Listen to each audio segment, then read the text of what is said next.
Yes, hello, nongera kubasuhuza no kubaha ikaze mwese mudahema kudukurikirana umunsi ku wundi. Ubasuhuza ni MC Sanga wanyu wisanzwe uri kumwe n'abasare ku ntebe imwe n'abasaza. Ninawashukuru Mungu sisi nyote mnapo mahali tofauti ya nchi yetu na nje yake. Uyu wa mwanya twabategurira kugira ngo tujye tubagezaho amakuru ya siporo, amakuru ya showbiz, amakuru ya political news, trending news, entertainment yose muri rusange. Uyu mwanya rero turagarutse kugira ngo tubagezeho amakuru ya sport, breaking news, amakuru ari kuvugwa cyane, yihutirwa cyane, amakuru udakwiriye gucikwa, amakuru ukwiriye kumenya. Amatransfer ni menshi cyane mu gihugu cy'u Rwanda ari kuvugwa mu kwezi kwa mbere. Abakinnyi benshi barajya mu makipe atandukanye.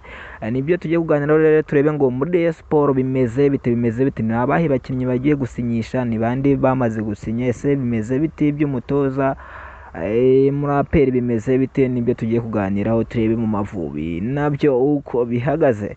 Rero mbanza kubasuhuza mwese mugize impande enye zigize igihugu cy'u Rwanda, abantu muri mu burengerazuba, mu burasirazuba, mu majyepfo, mu majyaruguru, mwese mbahaye ikaze. Abantu bari mu mujyi wa Kigali, mu karere ka Gasabo, Nyarugenge ndetse na Kicukiro, mwese mbahaye ikaze. Abantu bari hanze y'igihugu cy'u Rwanda, by'umwihariko abantu bari muri bino bihugu bine bikikije igihugu cy'u Rwanda, Uganda, Tanzania, Uburundi ndetse na DRC, mwese mbahaye ikaze. Abantu bari mu bindi bihugu byose biri hano ku mugabane wa Afurika, mwese mbahaye ikaze. Kenya, Cameroon, Nigeria, Sudan, Maroc ndetse n'ibindi bihugu biba bigiye bitandukanye hano ku mugabane wa Afurika, mwese mudukurikira umunsi ku wundi hano kuri Day to Day TV.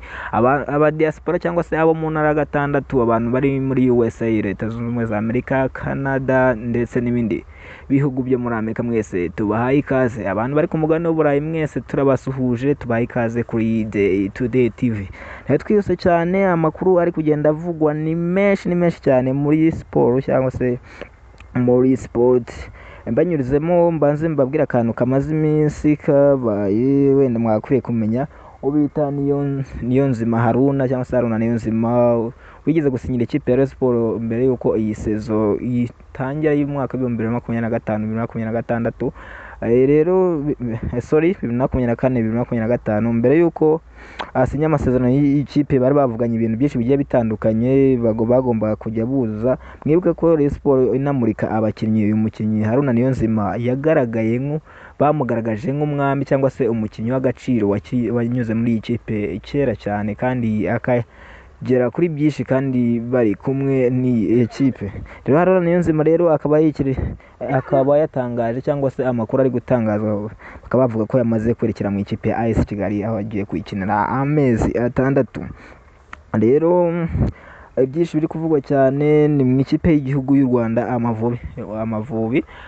Kuri uyu munsi ku itariki 18, ikipe y'u Rwanda Amavubi ikaba yakoze imyitozo ya nyuma iri kugira ngo ibone kuntu yerekera mu gihugu cya Sudani y'Epfo, aho igomba gushakirana n'ikipe ya Sudani y'Epfo. Ni mu mikino ya qualification yo gushaka tike ibajyana mu gikombe cya CHAN. Ikipe rero irangajwe imbere n'uwo bita Muhire Keveruni, umukinnyi wa Rayon Sport, ariwe kapiteni wayo, yungirijwe na Niyomugabo Claude, kapiteni w'ikipe ya APR FC. Bakoze imyitozo ya nyuma rero kuri uyu munsi ku itariki 18, bitegura kugenda ejo ku mugoroba ku itariki 19, bagomba gufata rutemikirere kuri Kigali International Airport, berekereza mu gihugu cya Sudani y'Epfo gucakirana n'ikipe ya Sudani y'Epfo. Rero ni byinshi byatangajwe kuri uyu mukino. Abatoza b'Amavubi babiri, bo bita Sostene n'uwo bita Jimmy Mulisa, bose bavuga ati bagomba gutsinda nta yindi ntego bafite, dore ko kera bita Jimmy Gatete cyangwa se Jimmy Gatete na Jimmy Mulisa n'abandi bakinnyi bose bakinanaga, aribo bageze kure cyane, bagira kure cyane mu gikombe nyafurika, ariko cyane wenda yari itaramenyekana, yari itaranazaho. Ariko avuga Jimmy Mulisa avuga ati bagomba gutsinda bagasubira muri CHAN baheruka, yabereye muri Maroc. Ndibuka ko bagiye iyo ngiyo yari ya kabiri. Indi baheruka bagiyemo ni ya 2016, yaranabereye mu Rwanda, bakaviramo zose, bakaba baragiye baviramo muri 1/4. Rero Amavubi tuyifuriza amahirwe masaha bagiye kujya muri Sudani y'Epfo. Iyi match rero twaba tuzifuza kuyibagezaho live kuri Day to Day TV ku munsi wa gatandatu, nibwo match izaba. Ariko mbibutsa ko we nta gihindutse, match yo kwishyura izabera hano i Kigali kuri kuri stade Amahoro yo tugomba kubibagezaho 5/5 yo nta kigomba guhinduka live kuri Kigali Amahoro Stadium. Rero ibyavuzwe byo ni byinshi cyane. Jimmy Mulisa avuga ati ikipe tugomba gutsinda, nta yindi ntego dufite. Abo bita niyo mugabo Claude ibyinshi cyane bimuvugwaho. Niyo mugabo Claude nyuma yo kubeshyirwa n'umukinnyi witwa Muhire Keveruni imbere ya derby cyangwa se nyuma ya derby bamaze gukina PFC n'ikipe ya Sport, hari ibintu byinshi yatangaje avuga ko yari buvunigwe mu mukino wabahuzaga n'ikipe ya APR, ari byo ngo yabwiwe na niyo mugabo Claude ngo kugira ngo atazakina iyi match ya CHAN, dore ko bari kwitegura iyi mikino ya CHAN. Rero Muhire Keve yarabivuze abitangaza ko yabibwiwe na Claude, ariko nyuma aza kwihinyuza avuga ko ibi bintu ngo atari byo yari kubeshyira ngo Claude rero mu kiganiro yagiranye n'ikinyamakuru Inyarwanda ndetse n'ibindi binyamakuru byinshi byari bihabaye, yavuze ko ibi ngibi nta kibazo yigeze bigiraho kuba Keve nk'umukinnyi mugenzi we kandi inshuti ye kubera mubeshyeye ngo nta ikibazo habe na gito yigeze agira, kandi nta n'icyo byamuhongabanyijeho mu ikipe ya APR Football Club. Rero twihuse cyane, amandi makuru ari kugenda acara ni menshi cyane. Amavubi yo tubifuriza amahirwe masa kugira tubifuriza n'itsinzi mu gihugu cya South Sudan, bakazaza no mu Rwanda kwitwara neza, tukareba buryo twasubira mu gikombe cya CHAN. Andi makuru rero ari kuvugwa ku munsi w'ejo nibwo umukinnyi witwa Robertinho Caravello Carimo yerekeje iwabo mu gihugu cya Brazil, aho yagiye mu karuhuko. Yagiye mu kiruhuko rero mu ikipe yabo mu gihugu cyabo, aho bivugwa ko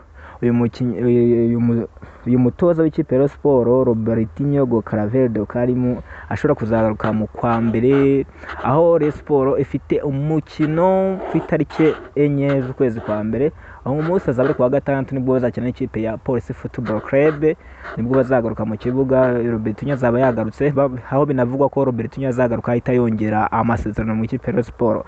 Ikipe rero akaba yayisigiye umusimbura cyangwa se umwungiriza witwa Semira rero niwe wasigaranye ikipe, bakaba baranatangiye imyitozo ku munsi w'ejo n'abakinnyi basigaye batagiye mu ikipe y'igihugu Amavubi biganjemo abanyamahanga benshi cyane. Sport rero ni ibyo ibyinshi hari byo tugiye kugaruka tukiri muri Sport. Reka amakuru yayo tuyajyanire hamwe yose. Umukinnyi witwa Joachim Ojera usigaje igihe gitoya cyane mu ikipe arimo, wagiye uvugwa cyane mu ikipe ya Sport, bavuga ko bamwe mu bayobozi b'ikipe ya Sport bamushaka kumugarura akongera agakina ikipe ya Sport. Ni umwe mu bakinnyi baciye muri Sport kandi bayigiramo ibihe byiza cyane. Mwibutse cyane ku mukino wigeze bahuza n'ikipe ya APR Football Club, agira uruhare mu bitego 3 byose bayitsinze ku mukino w'igikombe cya Super Cup cyaberaga i Huye cyangwa se kuri stade mpuzamahanga y'akarere ka Huye. Uyu mukinnyi rero Joachim Ojera bikaba bivuga ko yifuza gutandukana n'ikipe akaza mu ikipe ya Sport, dore ko Sport yavuze ko nta kintu cyaba cyangwa se bidashoboka ko bamugorana n'amasezerano afitanye n'iyi kipe agera ku mezi 6. Rero uyu mukinnyi akaba yavuze ko bagomba gusesa amasezerano n'iyi kipe, byaba ngombwa ngo kayisubiza namwe mu mafaranga ayibereyemo cyangwa se bakamuhaye we kayabasubiza kugira ngo agaruke mu ikipe ya Sport. Ubwo sinzi ukuntu ari kubivugana n'ikipe ya Sport ku rugo bamuha agahita nawe iyo kipe, maze Ojera akongera akagaruka mu ikipe ya Sport. We ari kuvivura ko agomba kuza mu ikipe ya Sport. Twese cyane n'undi mukinnyi witwa Theodore Manipango rero ku ntebe n'abayobozi n'umwajeti we yaganiriye n'abayobozi ba Sport ndetse ari kumwe n'umwajeti we. Hari ikipe yo muri South Sudan nawe yamushakaga cyane, cyangwa se muri Sudan y'Epfo yamushakaga, iri kumuha ibihumbi bijya kuri 30 byose by'idolari, ariko Manipango we ku ruhande rwe yifuza gukinira ikipe ya Sport, dore ko akeka ko umukinnyi ugiye hanze uvuye mu gihugu cy'u Rwanda bijya bikunda kugorana rimwe na rimwe bitewe wenda na situation bagiyemo. Ikipe rero ari kumuha ibihumbi 30 by'idolari akakina umwaka umwe n'igice, ariko Sport ikamuha ibihumbi 20 nabwo akayikina umwaka umwe n'igice. Rero sinzi amahitamo afite Theodore Manipango gukinira ikipe ya Sport, bamuhaye ibihumbi 20 byonyine agasimbuka ibihumbi 10 birengaho. Theodore Manipango nawe ni kimwe na Ojera, nawe arifuza kuguma mu Rwanda agakina ikipe ya Rayon Sport. Ikintu kiri gutuma abenshi batekerejeho kiri gutuma yifuza gukina ikipe ya Rayon Sport, birumvikana azahita yicaza abakinnyi benshi nka Iraguha Haji, Basane, abo bakinnyi uko ari babiri hagomba kuvamo umwe yicaza nageramo, kuko ni umurigende n'umukinnyi uzi umupira cyane Theodore Manipango. Ikindi kiri kuvuga ni uko uwo bita Muhire Keveruni afite transfer cyangwa se afite offer yo hanze y'igihugu mu kwa mbere, baravuga ko ashobora kujya hanze y'igihugu. Uyu Manipango rero aje muri Rayon Sport byumvikane ko yahita akaba ku mwanya w'10, dore ko Muhire Kevero akunda gukina ku 10 mu kibuga, iyo atari kuri 11 aba ari ku 10.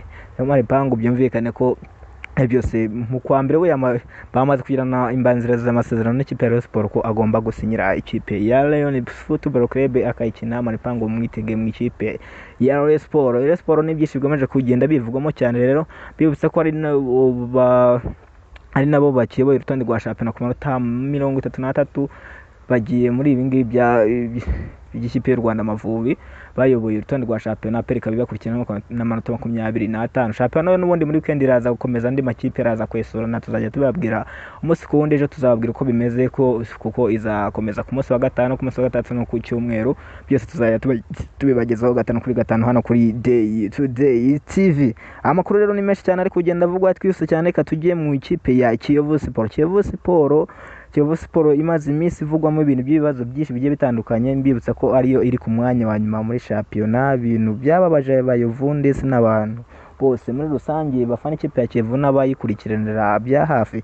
Kiyovu Sport rero ku mukino uheruka, mbibutsa ko ari bwo yiheruka kwandika ibaruwa itabaza umukuru w'igihugu Baba wa Taifa imubwira ko ikipe yabo igeze aharinda imbwa cyangwa se igeze ahabi yakwiriye kuyitabara. Nkuko yatabaye ikipe ya Rayon Sport ikava mu bibazo yari irimo, rero ngo nabo nibayitabare. Iyi kipe ya Kiyovu Sport ikaba rero kwikubitira, ikaba isinyisha umuyobozi mushya cyangwa se umutoza mushya. Bibutsa ko umutoza wari usanzwe uyitoza yamaze gusezera ku munsi w'ejo, yamaze gusezera ikipe ya Kiyovu Sport. Rero bakaba bamaze gufata undi mutoza urajya utoza abakinnyi. Mbibutsa ko iyi kipe yahanwe na FIFA ko itemerewe kugura abakinnyi kuzageza mu kwezi kwa gatandatu k'umwaka utaha. Guhera mu kwezi kwa gatandatu nibwo bemerewe gusinyisha abakinnyi bashyashya. Abakinnyi benshi bari bagiye bagura nk'abitwa ba Hamis Cedric, bose ntabwo bigeze bakina umukino n'umwe, n'abandi benshi bagiye batandukanye bari baguze abakinnyi bafite nibo bagumanye bonyine. Rero umutoza nta wundi bamwita Romami Marseille, umuryango w'abaromami kwa Baromami Frank Romami Marseille rero niwe waje kuba ahabwa umwanya wo kuyobora mu kibuga cyangwa se nk'umutoza w'ikipe ya Kiyovu Sport. Kandi mbibutsa ko tukiri kuri Kiyovu Sport, umujyi wa Kigali nawo wagomeje kubigaho bakimana kubona iyi baruwa bandikiye umukuru w'igihugu. Ubuyobozi bw'umujyi wa Kigali bwatekereje kuri iki kintu mu gitondo uko babyutse, iki kibazo bagitekereza bavuga ati ni iki twakora ku ikipe ya Kiyovu Sport nk'ikipe y'abanyamujyi cyangwa se nk'ikipe y'abaturarwanda, tukagira icyo tubikemura. Ibi bintu rero bakubitekerezaho uburyo ki bagira ikintu babikoraho, ariko bahise bacika intege bakimara kumenya ko ibibazo nyirizina bafite intandaro yabyo ari muri FIFA babahannye cyangwa se babafungiye. Ariko bakaba bari kukigaho bashaka buryo ki basubiza ku murongo, cyane cyane ikibazo cy'ubuyobozi, ko ari nacyo cyagiye kikunda kuvugwa cyane, abayobozi bifuza ko ubuyobozi bwahinduka bakabwirukana bagashyiraho ubundi bushyashya. Kwiyose cyane rero reka tujye ku mukinnyi witwa Hamis Cedric. Mbibutsa ko yari yasinyiye ikipe ya Kiyovu Sport, igahita ijya muri ibi bihe bigatuma Hamis Cedric adakina. Ashaka gutandukana rero n'iyi kipe ya Kiyovu Sport muri iki gihe bita mu gihe kitarambiranye. Uyu mukinnyi rero bikaba bivugwa ko cyane namara gusezera cyangwa se kuva mu ikipe ya Kiyovu Sport agomba guhita ajya mu ikipe ya AS Kigali y'abanyamujyi, cyangwa se akajya mu ikipe zimwe na zimwe zo mu gihugu cya Tanzania cyangwa se akajya mu gihugu cya Kenya. Bibutsa ko uyu mukinnyi wita Hamis Cedric ni umukinnyi mwiza cyane kandi w'umuhanga, wakinye mu ikipe ya Sport, wandikiyemo ibihe, umukinnyi wamenyekaniye mu ikipe ya Kiyovu wa Rayon Sport, kandi akaba ari rutahizamu w'ikipe y'igihugu y'Abarundi, umukinnyi ufite amafaranga, umunyamafaranga bro. Umukinnyi ndakeka niwe Murundi ufite amafaranga menshi mu bakinnyi. Ni umukinnyi kabisa ufite amafaranga, afite imitungo mu gihugu cy'u Burundi, mu gihugu cy'u Rwanda, mu bindi bihugu bigiye bitandukanye hano ku mugabane wa Afurika birenga bingahe. Hamis Cedric rero yifuza kujya mu ikipe ya AS Kigali cyangwa se akajya muri Tanzania na Kenya, hamwe muri aho ngaho afite kujyayo. Ibya Manipango twayivuze, uwo bita Byiringiro Rage nawe mbibutsa ko uyu Rage nta kipe afite ubu ngubu. Byiringiro Rage yamaze gusesa amasezerano cyangwa se gutandukana n'ikipe bari kumwe, ubu ngubu nta kipe afite, ariko nashaka nari gukozwa na gato ibintu byo kuza mu Rwanda, dore ko abantu benshi bagomeje kujya bamwandikira bamubwira ati ese Byiringiro Rage ko wamaze gutandukana n'ikipe yawe waje mu ikipe ya KFC n'ubundi ukabashotera umupira ukabatakira ko ibintu byagomeza kugenda neza, ariko uyu mukinnyi nari kubikozwa habe na gato. Uwo bita Emery Bayisenge nyuma yuko agarutse mu gihugu cy'u Rwanda akaba ari gukina mu ikipe ya Gasogi United, akaba yongeye guhamagarwa mu ikipe y'u Rwanda Amavubi ya Cani. Uyu mukinnyi rero akaba avuga ko bagomba kugira kutsinzi cyangwa se bakagera ku cyo bari gushaka mu gihugu cyose muri rusange nk'igihugu cy'u Rwanda. Emery Bayisenge ni umukinnyi mwiza cyane wafashije u Rwanda muri Cani n'ubundi 2016, 2010 na 2022. Ni umukinnyi rero mwiza cyane umwitegeho byinshi niko yagomeje kubitangaza, avuga ko ikipe y'u Rwanda Amavubi igomba kugera kure cyane. Uwo bita Gitego Aruto wakinaga mu ikipe ya FC Leopard mu gihugu cya Kenya, nawe bibutsa ko yavuye mu Rwanda yakinaga mu ikipe ya Marine FC, nawe bamaze gutandukana n'ikipe ye. Bibutsa ko ikipe umutoza wayitozaga amaze kugenda ari nawe wakundaga gufasha uyu mukinnyi wita Gitego Aruto muri ikipe, akaba mu mikino amaze gukina muri shampiyona amaze gutsinda nta gitego na kimwe aratsinda, ariko amaze gutanga assist enye. Umukinnyi wundi bahise bamusimbuza ari nawe watumye Gitego Aruto ajya kuri bench, amaze gutsinda ibitego 4 na assist zigera kuri 6. Ubu Gitego Aruto rero byumvikana ko ngo asigaje gukina umukino umwe ku munsi wo ku cyumweru wenyine agahita asezera muri iyi kipe cyangwa se agatandukana n'iyi kipe mukamubona i Nyarugenge. Ni byinshi cyane rero twabivuga ngo tubirondore biri kugenda bivugwa mu gihugu cy'u Rwanda, ibyinshi tuzagenda tubinyuramo ku munsi w'ejo. Amakuru ni menshi cyane, twihuse cyane. Reka duhite tujya muri English Premier League. Imikino iraza gukomeza muri weekend imikino ni myinshi cyane. Ku itariki 21 ikipe ya Aston Villa iraza gucakirana n'ikipe ya Manchester City. Ku itariki 22 ikipe ya Brentford iraza gucakirana n'ikipe ya Nottingham Forest. Ikipe ya West Ham United iraza kwakira ikipe ya Brighton. Ikipe ya Ipswich iraza kwakira ikipe ya Newcastle. Ikipe ya Crystal Palace iraza kwakira ikipe ya Arsenal. Ku itariki 23 z'ukwezi kwa 12 ikipe ya Everton iraza kwakira ikipe ya Chelsea iri ku mwanya wa 2 n'amanota 28. Ikipe ya Fulham iraza kwakira ikipe ya Southampton. Ikipe ya Leicester City iraza kwakira ikipe ya Wolves. Ikipe ya Manchester United iherutse gutsinda ikipe ya Man City ibitego 2-2 iraza kwakira ikipe ya Bournemouth. Ikipe ya Tottenham iraza kwakira ikipe ya Liverpool. Imikino rero ni myinshi cyane, sport ni nyinshi cyane, amakuru bari menshi cyane. Andi makuru tuzatugenda tuyabagizaho umunsi ku wundi nkuko yicana yitwa Day to Day TV. Ejo n'andi makuru cyangwa se n'andi makuru ya showbiz, sport ndetse na politic news ndetse na entertainment muri rusange. Wabagezaho amakuru ya sport abari kugenda acara cyane MC Sanga. Nta kintu musaba sibyo gukanda subscribe, share na comment, maze tukajya tubana mu biganiro byose tugenda tubagezaho kuri Day to Day TV. Ciao.